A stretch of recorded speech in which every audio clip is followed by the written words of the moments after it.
Amén. Buenas noches, mis hermanos. Que el Señor los bendiga. Bienvenidos una vez más a lo que ya es la asignatura Epístolas Generales y Hebreos. Para los que no me conocen, yo soy la licenciada Celeste y en esta ocasión vamos a estar viendo ya una asignatura nueva, ¿no? Espero que les haya ido muy bien en lo que fue la asignatura anterior.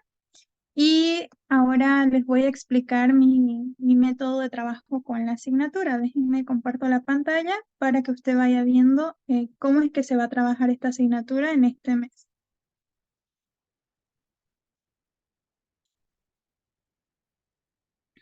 Amén.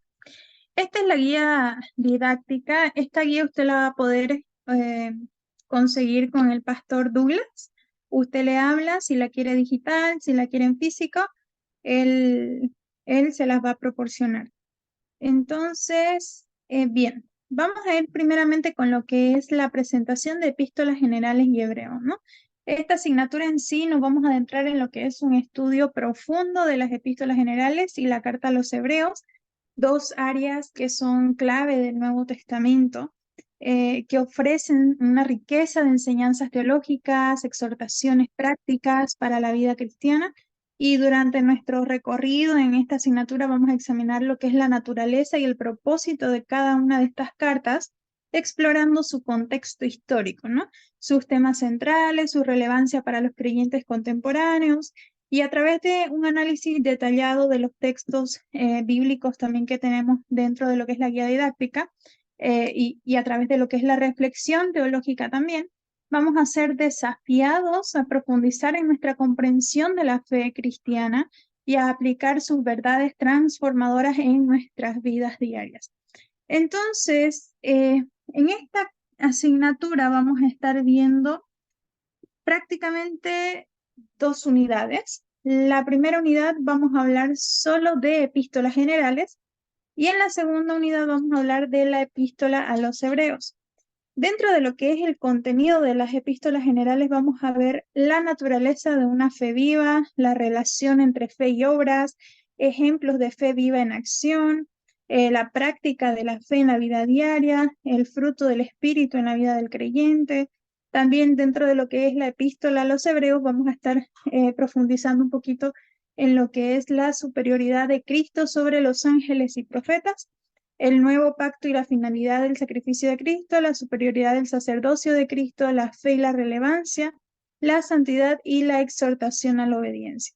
Todos estos temas son como los temas más relevantes dentro de cada epístola. Es por eso que lo vamos a tocar como temas puntuales para que usted pueda profundizar en casa más la asignatura.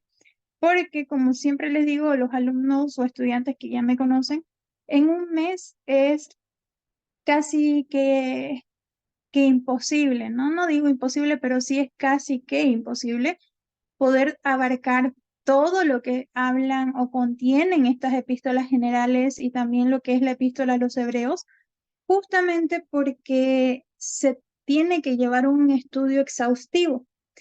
Y es algo que en el seminario no lo tenemos como tal. Mientras que si usted, por ejemplo, quiere pasar, no sé, sus estudios directo a la universidad y quiere estudiar ya la licenciatura como tal en teología, usted ahí sí va a poder profundizar más.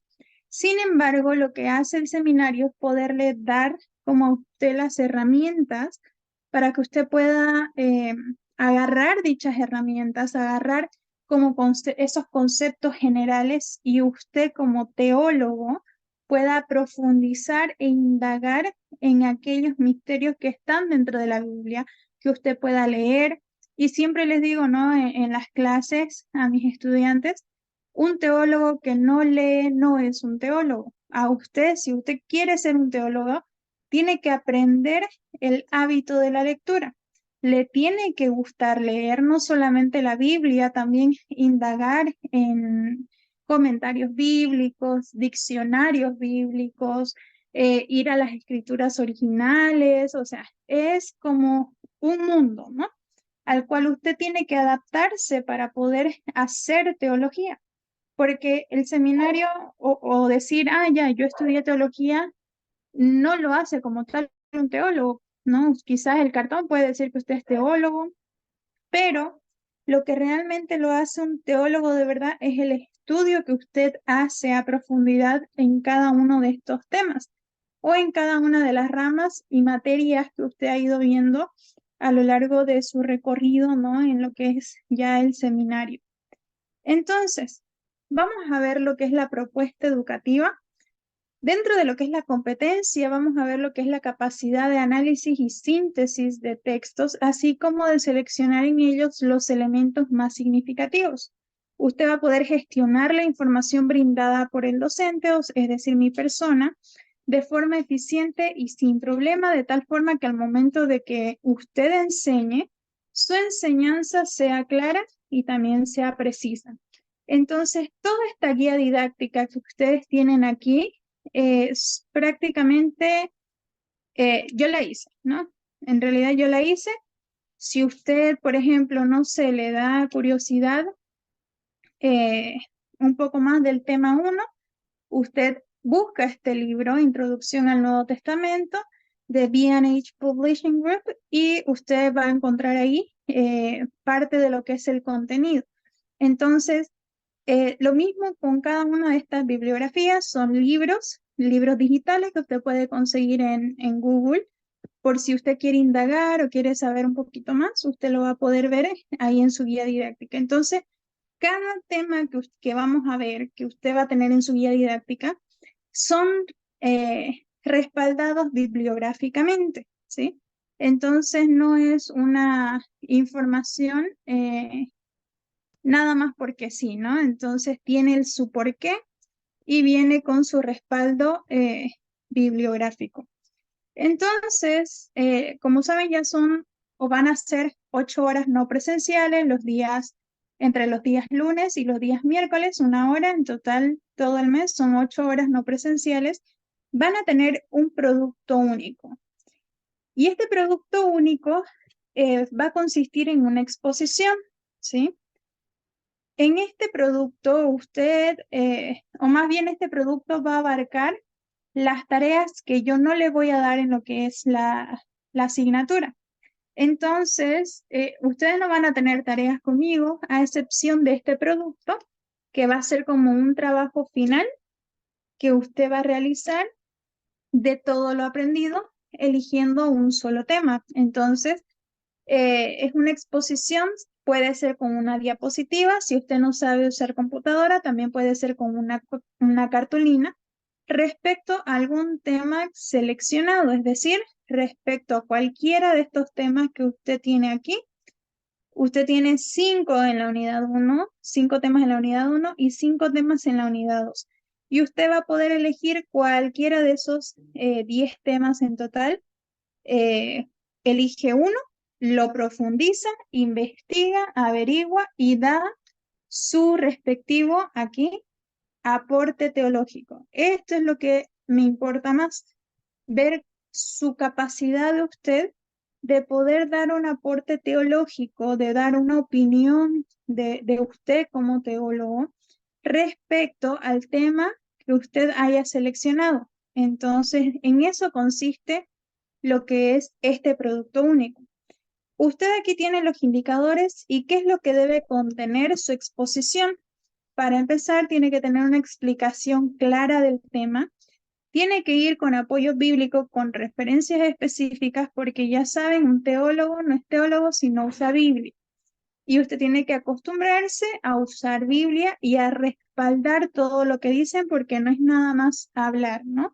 Usted tiene que mostrar esa base bíblica, ese apoyo bíblico y poder decir, de aquí me estoy apoyando para decir esto o afirmar esto. Y este es el contexto histórico y este es el contexto político, religioso, etc. Luego, usted en medio de su exposición me va a hacer o va a decir también en su exposición implicaciones prácticas para la vida cristiana, es decir, que usted va a decir, por ejemplo, del tema 2, ¿no? La relación entre fe y obras. Si usted puede decir, por ejemplo, ahí, para nosotros demostrar la fe y obras tenemos que hacer, no sé, trabajo social, supongamos, ¿no? Y usted como cristiano y en su comunidad, usted puede instar a su comunidad cristiana o a su iglesia para que hagan y trabajen juntos en un proyecto, etcétera. Entonces, quiero que usted me dé implicaciones prácticas para la vida cristiana. Cómo uno como cristiano puede llevar a cabo el tema que seleccionó, ¿no? También ejemplos o analogías que faciliten la comprensión para sus compañeros. Puede optar también, como les decía, por una presentación en PowerPoint.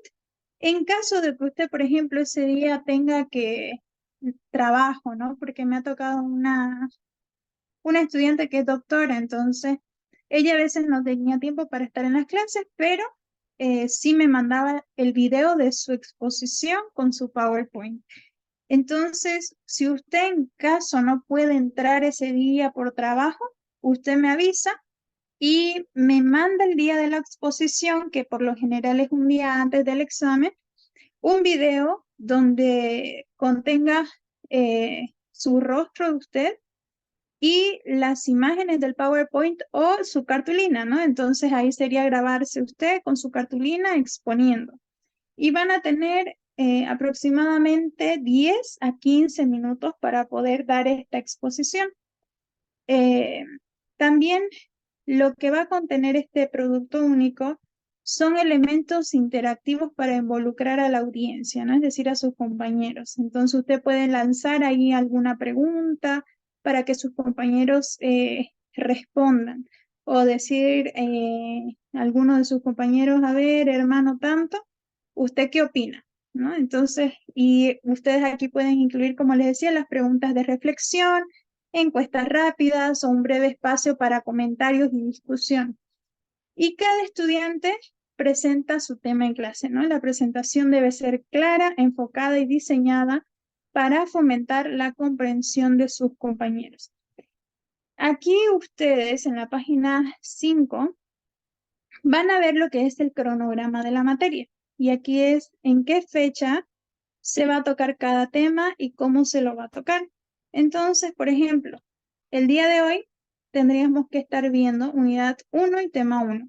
En caso de que por la hora no nos alcance el tiempo, lo vamos a terminar mañana y vamos a terminar también el tema 2 y 3, que es el que tenemos aquí, o vamos a ir haciendo que se vaya ajustando lo más posible a lo que ustedes están viendo aquí en pantalla, ¿no? Este es el cronograma. Entonces, pero a veces no siempre es como tal puntual, porque sucede una u otra cosa, o a veces se alargan las clases por los comentarios. Entonces, ahí lo vamos a ir diversificando. Ahora, ustedes aquí, eh, el día de la exposición va a ser el día 25, ¿sí? Este 25, ustedes van a tener su exposición. Aquí lo tienen, que es justamente cuando vamos a ver este tema, que es súper cortito, el tema número 5. Inmediatamente termino de dar el tema número 5, voy a empezar a llamar, o más bien les voy a mandar el orden de cómo es que van a hacerlo las exposiciones, ¿no? Entonces, por ejemplo, puedo decir, va a empezar el hermano Joel y luego va a estar el hermano Eduardo, entonces vamos a ir viendo, pero se las voy a pasar el orden de los expositores el día 19. Entonces, de aquí hasta aquí usted va a tener tiempo para darse tiempo de poder estudiar, de poder analizar y de poder exponer. Bien, ¿cuál es la evaluación o cómo voy a estar evaluando en estas clases? Bueno, la evaluación para mí es continua, ¿no? Usted como estudiante puede saber su progreso en la realización de la materia solamente preguntándome. Entonces, yo voy a estar usando muchos momentos e instrumentos para evaluarlo a usted en la materia. Y los ámbitos a evaluar van a ser la participación en clases y la asistencia, que va a tener un valor del 30% de la asignatura. El producto final, que es su exposición, también va a ser calificado sobre 30%. Su examen final va a valer un 40% y en total les va a dar un porcentaje del 100%, ¿no? Entonces, ya depende de usted cómo usted se desenvuelva tanto en la participación en clases y en la asistencia, en cuanto al producto final, en cuanto al examen final. Y en esta ocasión sí, voy a aclarar así, ¿no?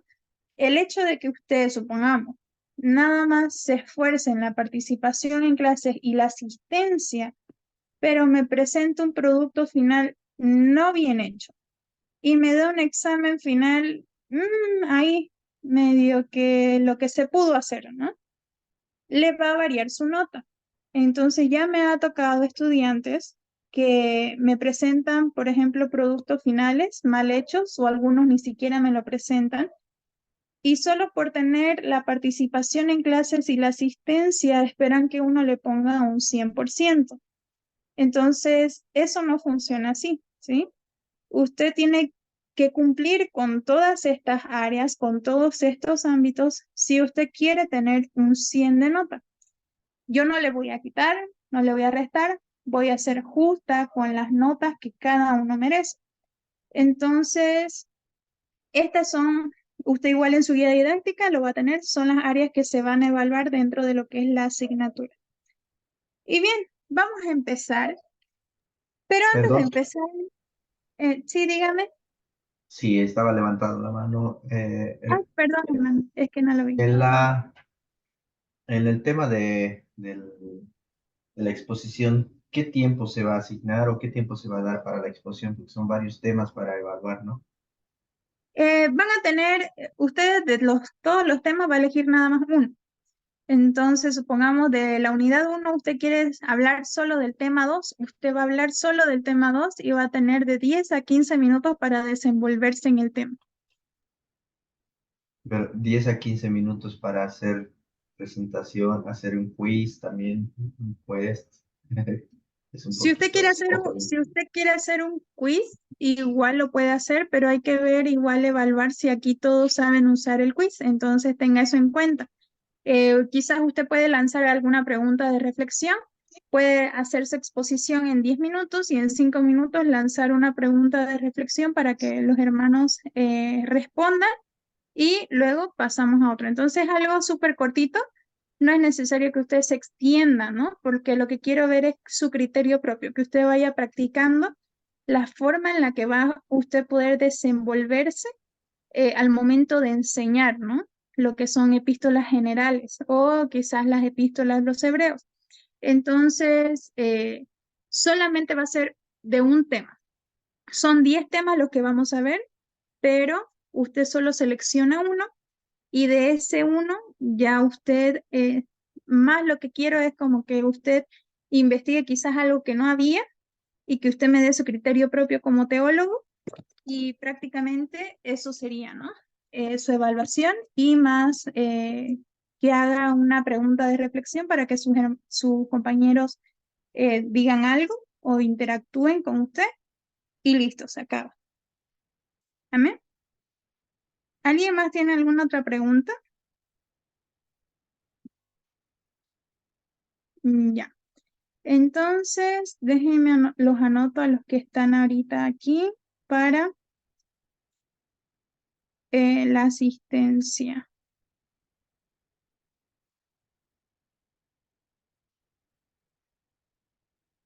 Amén. Entonces, vamos a empezar y antes de iniciar me gustaría, por favor, hermana Sara, si puede orar, si puede iniciar la clase con una oración antes de entrar a lo que son ya los temas.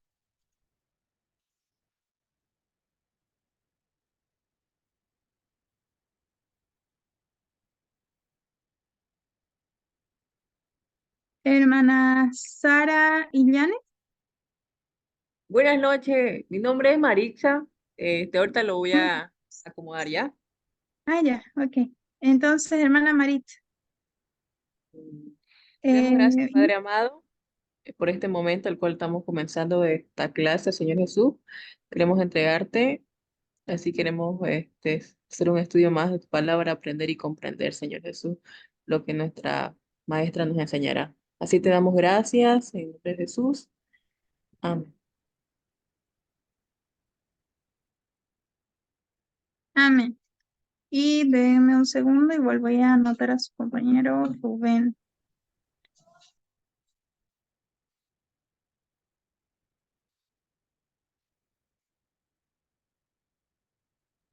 Ya. Muy bien. Entonces, vamos a estar viendo lo que son la unidad 1, epístolas generales, primeramente. Y como saben, las epístolas generales, o quizás si no saben, son un conjunto de 7 cartas dentro de lo que es el Nuevo Testamento y nos ofrecen una perspectiva diversa, ¿no? Es muy enriquecedora sobre la fe cristiana y a menudo son denominadas como cartas católicas. Estas epístolas incluyen la primera y segunda de Pedro, la primera y segunda y tercera de Juan, y la de Santiago y la de Judas. Aunque no todas comparten quizás la misma autoría ni el mismo enfoque, todas desempeñan un papel vital en la comprensión práctica de la fe cristiana. Ahora, dentro de lo que es el contexto histórico y literario, vamos a ver que este contexto es fundamental para que nosotros podamos comprender el mensaje, ¿no? de estas. Estas fueron escritas más que todo en un periodo posterior al de las epístolas paulinas, y estas cartas surgieron en un tiempo en el que la iglesia primitiva enfrentaba desafíos internos y externos. La persecución, la apostasía y las disputas teológicas eran comunes, y estas epístolas buscaban como tal fortalecer y guiar a los creyentes en medio de tales desafíos. Aunque se denominan católicas, que significa universal, estas cartas no estaban dirigidas a toda la iglesia en general, sino que abordaban ciertas preocupaciones específicas dentro de comunidades cristianas particulares. Sin embargo, a diferencia de las epístolas paulinas, que a menudo se dirigen a comunidades específicas, las epístolas generales tenían como tal un alcance más amplio, ¿no? A que abordaban cuestiones que afectaban a un público más diverso. Ahora, usted ya en este punto probablemente se esté preguntando por qué católica, ¿no? Si esto no es un seminario católico.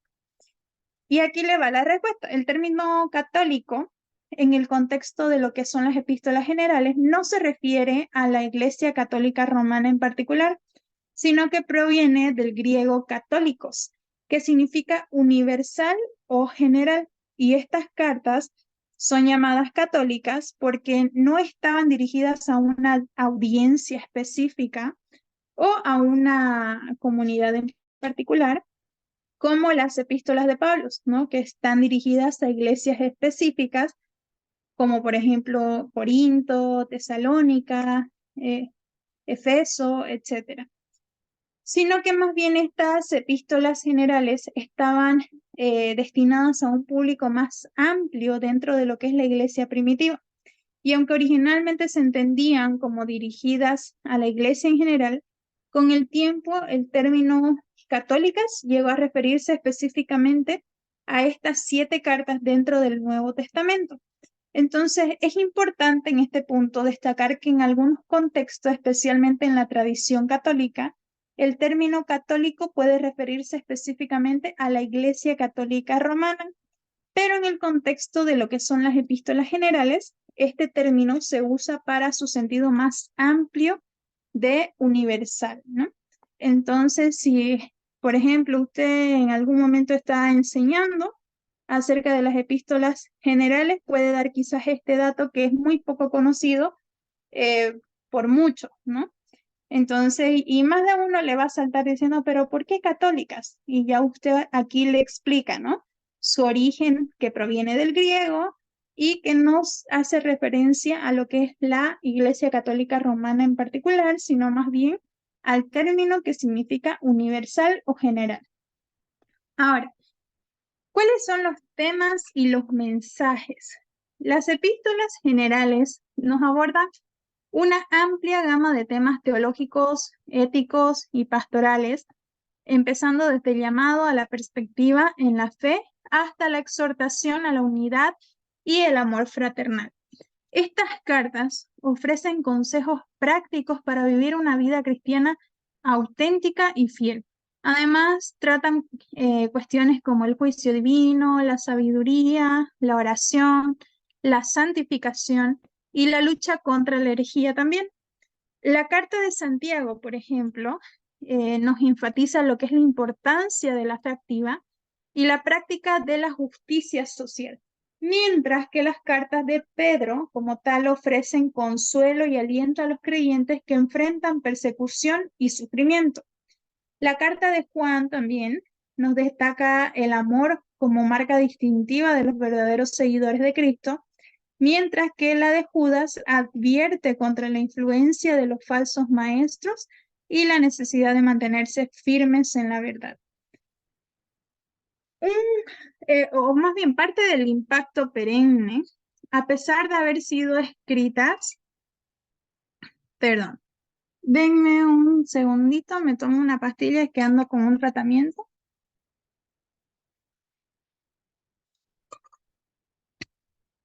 Amén. Entonces, ¿cuál ha sido su impacto perenne, no? A pesar de haber sido escritas hace más de 2 milenios, las epístolas generales continúan siendo relevantes y significativas para nosotros los creyentes hoy en día, puesto que el mensaje que nos dejó fue de esperanza, fortaleza y compromiso con la verdad y sigue resonando en la vida de millones de personas en todo el mundo. Y ofrecen lo que son orientación espiritual y aliento en tiempos de desafío y confusión. Estas cartas no solo nos conectan con la rica herencia de la fe cristiana, sino que también nos desafían a vivir de acuerdo con los principios atemporales del Evangelio, ¿no? En cuestión de amor, verdad y fidelidad a Dios. Vamos a ver los objetivos que se van a llevar a cabo en lo que es la unidad 1. Para empezar, vamos a tener los objetivos triple P. El primer objetivo es el objetivo profesional, donde usted va a profundizar en el conocimiento y en la comprensión de las epístolas generales para enriquecer su capacidad de enseñanza, liderazgo en el ministerio cristiano, y esto incluirá el estudio lo más detallado posible de los temas teológicos, éticos y pastorales abordados en estas cartas, así como la aplicación práctica de sus enseñanzas en el contexto ministerial también, y aspira a fortalecer, ¿no?, su habilidad para interpretar, comunicar efectivamente las verdades bíblicas contenidas en las epístolas generales, capacitándolo también para guiar y edificar a otros en su caminar de fe. El objetivo productivo es que usted pueda cultivar una conexión más íntima con Dios a través del estudio y la aplicación de la enseñanza de las epístolas generales en su vida diaria, y que busque desarrollar una vida de oración más profunda, una mayor sensibilidad al liderazgo del Espíritu Santo y una práctica constante de los principios éticos y morales delineados en esta carta.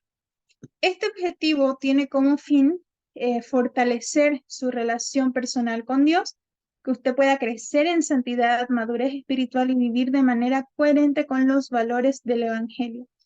Y parte del objetivo personal es que usted pueda implementar estrategias efectivas, ¿no?, de gestión de tiempo, de la organización para optimizar su estudio y comprensión de lo que son las epístolas generales. Y esto incluirá, todo esto va a incluir lo que es la creación de un plan de estudio estructurado también, dependiendo de usted, pero se le va a dar como las pautas para que usted pueda realizar ese estudio estructurado, usted pueda ponerse fijación de metas específicas y alcanzables, obviamente, y el uso de herramientas y recursos adecuados para la investigación bíblica, y asimismo también va a poder fomentar la colaboración y el intercambio de ideas con otros estudiantes, ¿no? Y lo que va a facilitar un aprendizaje enriquecedor y la consecución de resultados académicos significativos. Bien, vamos a hablar ahora acerca del tema 1, que se llama la naturaleza de una fe viva en las epístolas generales.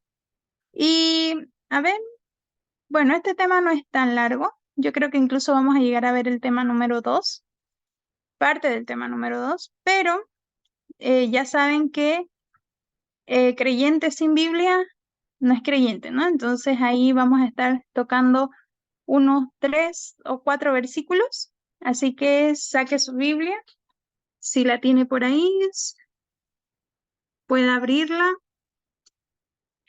y ya estoy lista aquí con la Biblia. Bien. Las epístolas generales, como les decía, nos presentan una visión profunda y práctica sobre la naturaleza de la fe viva.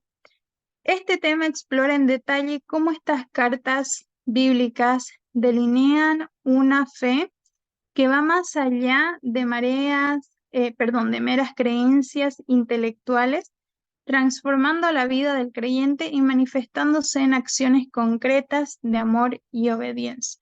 Vamos a estar tocando aquí lo que son 5 puntos y vamos a ir desarrollando cada uno de ellos.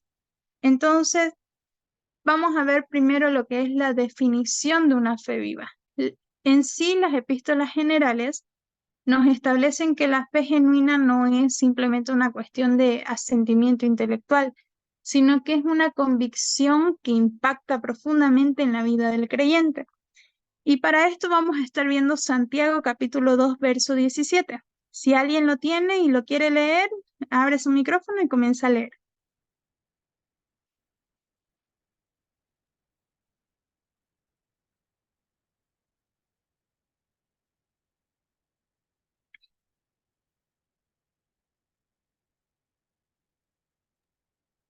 Amén. Santiago 2:17 dice, así también la fe, si no tiene obras, es muerta en sí misma. Amén. Entonces, nos decía su hermano, el hermano, ¿no? El hermano Joel. Asimismo, también la fe, más bien, si no tiene obras, es muerta en sí misma. Y les voy a leer aquí una versión que tengo, que es como una versión para nuevos creyentes, que me gusta mucho, y es la NTV. Y dice así: como pueden ver, la fe por sí sola no es suficiente, a menos que produzca buenas acciones. Está muerta y es inútil.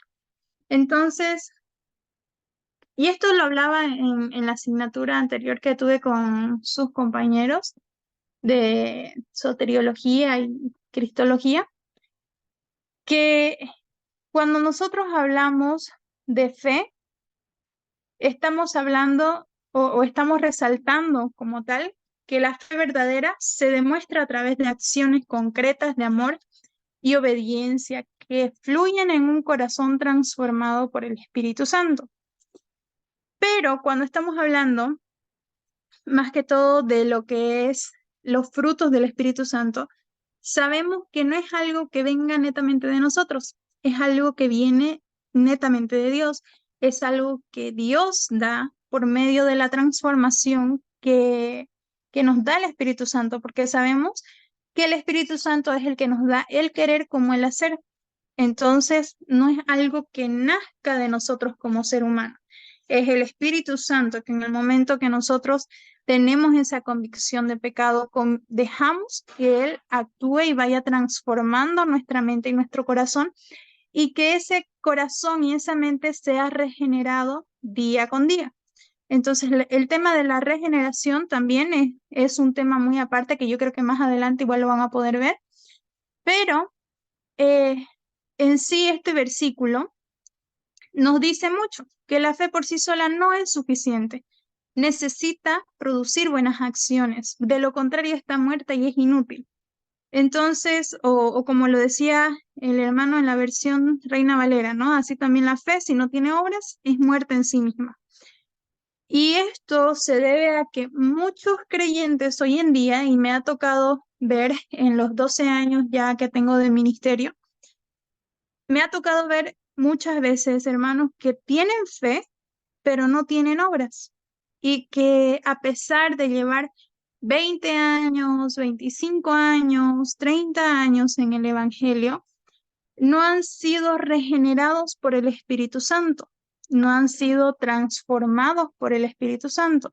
Y esto se debe a que muchos solamente le dicen, o más bien, el Espíritu Santo trata de hacer que nosotros produzcamos frutos, pero a veces ese corazón está duro, ¿no? Ese corazón está lleno de resentimiento, lleno de odio y lleno de un montón de otras cosas más. Y no queremos soltar y no queremos dejarnos transformar. Y en el momento que llegan lo que son ya los cambios, muchos de nosotros queremos decir, yo lo hice, ¿no? O yo lo logré. Pero también ustedes más adelante van a ir viendo en otras asignaturas que nada, aun que usted alcance la salvación, nada es mérito suyo. Todo es mérito de Dios. Entonces, nada nos corresponde a nosotros, no podemos gloriarnos en lo absoluto de absolutamente nada, porque al final es Dios quien pone el querer como el hacer. Y si no tenemos o no dejamos que nuestro corazón sea moldeado por el Espíritu Santo, sea regenerado por el Espíritu Santo, no van a haber frutos. Entonces, ¿cómo usted puede reconocer que una persona en la iglesia no solamente es cristiana de boca para afuera, sino que es cristiana de boca para adentro, ¿no? ¿Cómo? Porque da frutos. Entonces, cuando nosotros vemos ya adultos espirituales con comportamientos de niños espirituales, estamos ya haciendo referencia de que no es un cristiano que se ha dejado moldear por el Espíritu Santo, porque me ha tocado ver pastores que tienen muchísima fe y hasta han sido bautizados por el Espíritu Santo. Y el Señor los ha usado con lenguas y con milagros y mucho más. Pero al momento de hacer obras, de demostrar cosas a los hermanos, de, por ejemplo, hacer no solamente obra social, sino también de quizás de hacer obras de servicio o cualquier otro tipo de obras que tenemos dentro de la iglesia, no lo hacen porque no quieren, no les nace. Entonces, si yo como cristiana no me parezco cada día a Jesús, entonces significa que tengo una fe muerta, una fe que no está viva. ¿Por qué? Porque necesito obras. Un verdadero creyente es reconocido por sus obras, porque tiene paciencia, tiene benignidad, mayordomía, mansedumbre. Entonces, los frutos del Espíritu también nos dan señal de que estamos siendo transformados y regenerados. Y no siempre vamos a tener como el 100% en cada área, ¿no? O en cada fruto, porque nos vamos moldeando con el tiempo. Entonces, el cambio es gradual o es progresivo, va siendo constante, constante, constante, y ese es el cambio que el Señor nos pide, pero hay cristianos que simplemente dijeron, hasta aquí, ya no más, y me ha tocado ver, como les decía, pastores, líderes y entre otras cosas más, que realmente solamente tienen el cargo, solamente tienen la fe, pero no tienen esa transformación del Espíritu Santo, que uno pueda decir, puchas, tiene una fe genuina, ¿no? Porque muchos creen, ¿no? Pero no es suficiente el creer o no es suficiente el tener fe. Esa fe va a producir obras a como dé lugar. Entonces, usted mismo aquí se puede autoevaluar si realmente su fe es genuina, si realmente su fe no está muerta, viendo qué tipo de obras el Espíritu Santo está haciendo o usted está dejando que el Espíritu Santo vaya regenerando en su mente y en su corazón. ¿Qué tipo de obras o frutos usted está dando para con los hermanos en la iglesia, para con su familia, en su casa, en el trabajo? ¿Qué tipo de obras, ¿no? ¿Qué cosas usted está viendo? ¿Qué frutos está viendo que su fe está produciendo? Entonces, es un tema donde usted mismo se puede autoevaluar, porque recordemos que el enseñar teología no es nada más enseñar, es algo que empieza desde la persona que está hablando para los demás. Entonces no es algo o un tema que quizás yo no haya pasado, ¿sí? Es algo constante que yo vivo todo el tiempo con el Señor diciéndole, Señor, regenérame, ¿no? Regenera mi mente, regenera mi corazón, que sea produciendo las obras que tú quieres que produzca. Entonces, y es poner mucho de uno mismo también, ¿no? Poner esa voluntad para que el Espíritu Santo pueda hacer la obra en nosotros, porque no es nada más exigir y mirar lo que tiene el hermano o el aguijón que tiene el hermano y dejarnos a nosotros como si nada. Y dicen, ¿no? Dentro de la psicología hay un término que se llama el espejo. Entonces, ese término se dice que cuando usted ve muchos defectos en una persona, por ejemplo, en este caso en la iglesia, usted no está viendo los defectos de esa persona. Usted está viendo o criticando quizás los defectos que usted tiene y que se ve reflejado en esa persona. Entonces se dice que si usted critica, por ejemplo, a una persona dentro del ministerio, usted no está criticando a esa persona, se está criticando a sí mismo. Entonces, tenemos que evaluarnos en todas las áreas y tratar de dejar que el Espíritu Santo nos sea renovando, nos sea transformando la mente, el corazón y todo que sea siempre para gloria de Él, ¿no? Porque al final, como seres humanos, no podemos gloriarnos de todo. Y ese ya es un tema que vamos a ir viendo poco a poco, lo vamos a ir desenvolviendo más. Ahora, tenemos aquí como segundo punto la fe que por obra, la fe que obra por el amor. Y es que una característica de la fe viva es su conexión intrínseca con el amor. Y para esto vamos a abrir Gálatas capítulo 5, versículo 6. Abra su Biblia en Gálatas capítulo 5, versículo 6, y ahí quien lo tenga dice amén y lo comienza a leer. Amén. Porque en Cristo Jesús ni la circuncisión vale algo, ni la incircuncisión, sino la fe que obra por el amor. Amén. Entonces, igual les voy a leer esta versión, dice, pues una vez que depositamos nuestra fe en Cristo Jesús, de nada sirve estar o no circuncidado. Lo importante es la fe que se expresa por medio del amor. Entonces, si usted tiene obras, pero hace las obras no porque quiere hacerlas, sino simplemente por cumplir, entonces ahí de nada nos sirve, ¿no? Porque lo importante de tener la fe es poder producir el amor. Amor, paciencia, paz, benignidad. Si no tenemos amor, igual desde ya podemos decir que no hemos conocido a Dios, ¿no? Porque Dios es amor.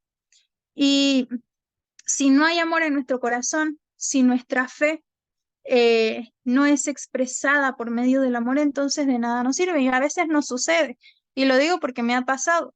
El hecho de que yo diga, sí, amo la obra, pero en el momento de que quizás antes hacía algo por alguien, era ya como, ya, por cumplir, ya, salí de esto, ¿no?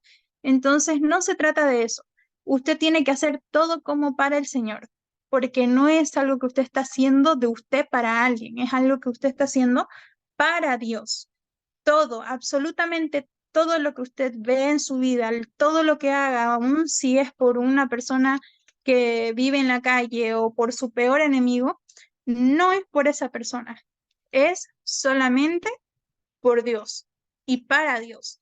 Usted ya no se pertenece a sí mismo, usted le pertenece a Dios. Por ende, todo lo que haga, todas sus acciones, toda su fe, sus obras, van a ser expresadas o deben ser expresadas desde el amor, viendo a su prójimo con amor. Si usted se ama a sí mismo, usted también va a amar a su prójimo como a sí mismo. Y si no se ama a sí mismo, pues también se ve, ¿no? Se nota. Y este caso lo vemos mucho en la iglesia. Vemos muchos hermanos que nada más están por cumplir, pero que el corazón lo tienen lejos, ¿no? El amor no hay, el amor de muchos se enfrió, ya no está. Amén, hermano Joel, dígame. Yo tengo una pregunta, hermana. Ujú. En este aspecto, siempre yo me he preguntado cómo es este proceso, ¿no? De las obras y del amor. ¿Es un proceso consciente o es un proceso inconsciente? ¿No? Porque si es consciente, yo escuchaba algunas veces, tiene que ser, digamos, aunque no sienta, no sienta, digamos, hacerlo, tengo que hacerlo, digamos. Entonces sería un proceso consciente que yo me obligo, digamos, a mí mismo, ¿no? Pero un Ya. proceso inconsciente tal vez sería, digamos, que nazca de uno, que eso sería lo ideal, pero a veces no nace, ¿no? Por las cosas de la vida, entonces, esa parte, digamos, ¿no? ¿Cómo tendría que ser eso? En sí, este caso, bueno, puede ser un tanto consciente, como también puede ser un tanto inconsciente, ¿no? Depende mucho en sí de varios factores, incluyendo lo que es la madurez espiritual, también lo que es la conciencia del individuo, así como también la obra del Espíritu Santo en su vida. Y, por ejemplo, en cuestión de lo que es el caso consciente, yo le puedo decir que en el caso del amor consciente en Cristo, la persona es plenamente consciente, ¿no? De su relación con Dios y su compromiso de amar a Dios, a los demás, como parte de su fe y como práctica espiritual. Y esta persona también toma decisiones deliberadas para amar y servir a Dios y a su prójimo, basándose en lo que decía usted, en el conocimiento y el entendimiento de los principios bíblicos y las enseñanzas que Jesús nos ha dado. Y también su amor por Cristo se va a manifestar en acciones concretas de amor, compasión, perdón, servicio hacia los demás. Y en un caso ya inconsciente, ¿no? Ya en el caso del amor inconsciente en Cristo, la persona también puede ser, o puede no ser más bien, plenamente consciente del amor de Dios.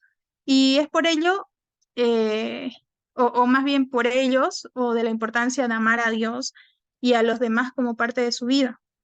Sin embargo, el amor de Cristo también puede manifestarse en su vida de maneras que no son necesariamente reconocidas, ¿no? Conscientemente. Y esto puede incluir como actos de bondad, compasión, generosidad, que son inspiradas por el amor de Dios que mora también en ellos a través del Espíritu Santo. Incluso si no son plenamente conscientes de ellos, entonces eh, podemos decir que el proceso del amor de Cristo puede ser, ¿no? Como le decía, un poco de ambos, tanto consciente como inconsciente, pero lo importante es que el amor de Cristo se manifieste en nuestras vidas, ya sea que seamos plenamente conscientes de ellos o no, es un proceso de continuo, un proceso continuo de crecimiento en el conocimiento, en la experiencia del amor de Dios y en responder a ese amor, ¿no? Con amor hacia Dios y hacia los demás. Pero también es como una brecha un tanto pequeña y muy delgada, podría decir, porque podemos llegar a caer en el ser buenas personas, ¿no? Nosotros hoy en día conocemos muchas buenas personas, pero sabemos que por buena persona nadie es salvo. Entonces, y estas personas también producen estos frutos, bondad, incluso he llegado a conocer, de hecho ahorita tengo eh, conexión con gente que es muy adinerada y que tienen más obras de amor, entre comillas, que muchos de los que yo he conocido a lo largo de mi vida cristiana, que estos son 12 años, ¿no? Y ahí es donde yo le decía al Señor, Señor, ¿por qué? Y ya el Señor ahí me iba diciendo, porque muchos no se dejan regenerar la mente, el corazón con Dios. Entonces, en un momento consciente podemos decir, sí, yo quiero hacer esto, y en un momento inconsciente, eh, quizás simplemente sale de forma inconsciente, porque el amor de Dios está ahí. Entonces, no necesariamente tenemos que hacer actos o no sé si le ha pasado, por ejemplo, que, por ejemplo, pongamos ahí un acto de servicio. Usted está con su esposa y de tanto practicar un hábito, de tanto quizás practicar el amor de Dios y así mismo como se ama a usted mismo, ama a su esposa, tiene un acto de servicio con su esposa. Le sirve usted un vaso de leche, ¿no? Lo está haciendo de forma consciente, diciendo, ay, lo voy a hacer porque la amo, la adoro, no sé, me encanta, es mi esposa, la esposa que Dios me dio. No necesariamente, simplemente hizo el acto de agarrar y decir, voy a servirle un vaso, ¿no? De leche.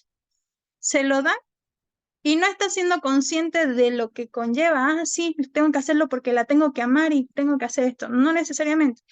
Pero dentro del acto consciente, por ejemplo, en el ámbito de la fidelidad, usted ya va a ser consciente de que, no, yo soy consciente de que tengo que ser fiel a mi esposa, ¿no? Porque si me amo a mí mismo, voy a y me respeto a mí mismo, tengo que respetar a mi esposa y a través de esto voy a demostrar el amor que Dios ha puesto en mí, demostrándoselo a mi esposa de esta otra forma.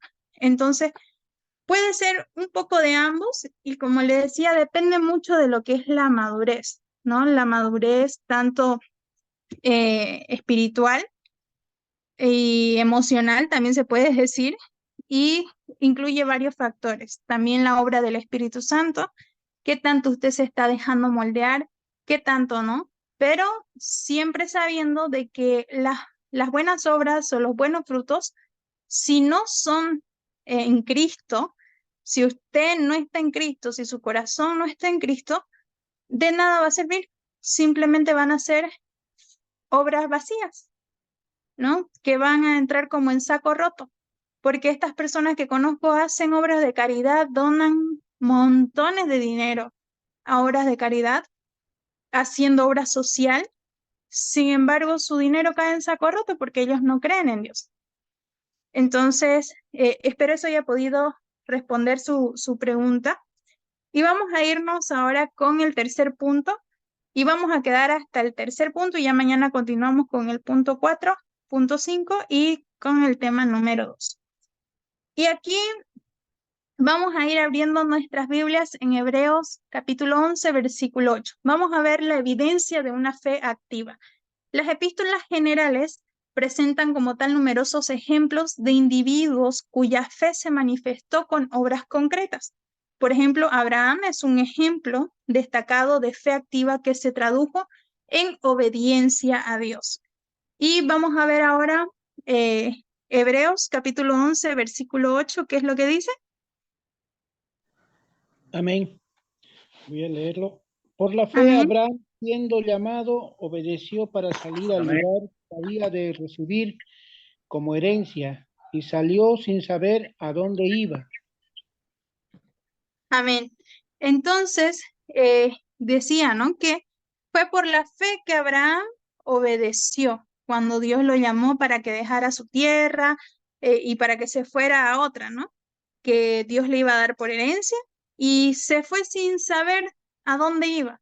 Esto fue y se tradujo como una fe activa, una fe de obediencia a Dios, ilustrando cómo la fe verdadera se expresa en acciones de confianza, en acciones de obediencia a la voluntad de Dios.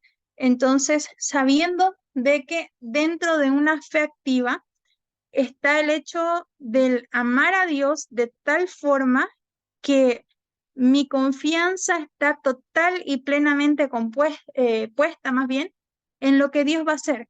Yo no voy a dudar ni un segundo de lo que Dios va a hacer porque sé quién es Dios, he estudiado quién es Dios, he conocido quién es Dios, he visto sus obras, he visto lo que Él ha hecho por mí y por otras personas. Entonces, mi fe va a ser obediente. ¿Obediente a qué? A la palabra de Dios, a los estatutos de Dios, a las leyes de Dios. ¿Por qué? Porque de esa forma estoy produciendo frutos. Entonces, y esto a veces ni siquiera es algo, por ejemplo, cuando nos convertimos recientemente, cuando empezamos en ese primer amor y estamos ahí apenas iniciándonos en el cristianismo y entramos a conocer a Dios ya más profundamente, Ni siquiera es algo que nos cueste, es algo que nos nace. ¿Por qué? Por amor a Dios, porque esa fe que hemos tenido, por el impacto que ha tenido en nuestra vida, comienza a producir ese fruto porque estamos receptivos a todo lo que Dios quiere hacer en nosotros.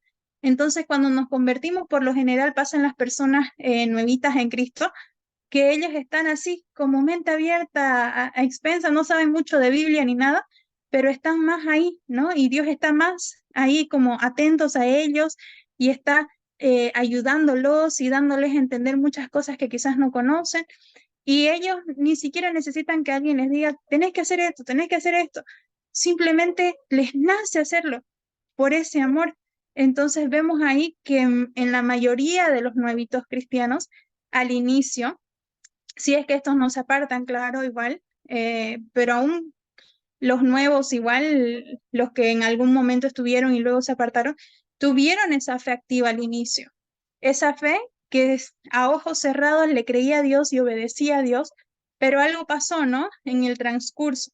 Entonces, de eso se trata una fe activa, una fe que produce obras, una fe genuina, no muerta en sí misma. Entonces, pero vamos a ir viendo más de lo que es este tema. La siguiente clase, el día miércoles, lo vamos a continuar. Nos hemos quedado en este punto, punto número 3. El miércoles vamos a ver el punto número 4. Y para que usted tenga como un poquito más, les voy a dar un poquito más de información. Voy a hablarles quizás un poquito más centrando al tema de lo que di en la asignatura anterior con otros estudiantes.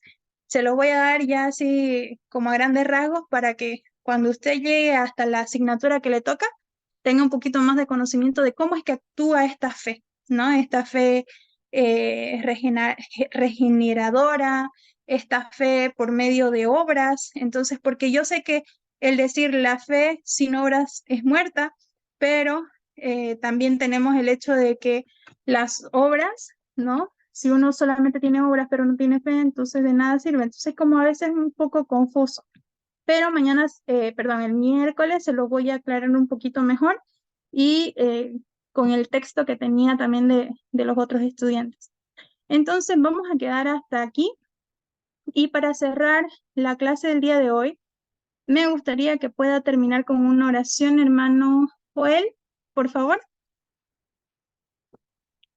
Orar, hermanos. Dios bendito, Padre querido, gracias, Señor, por este tiempo. Gracias por la capacitación, Señor, que nos permites tener.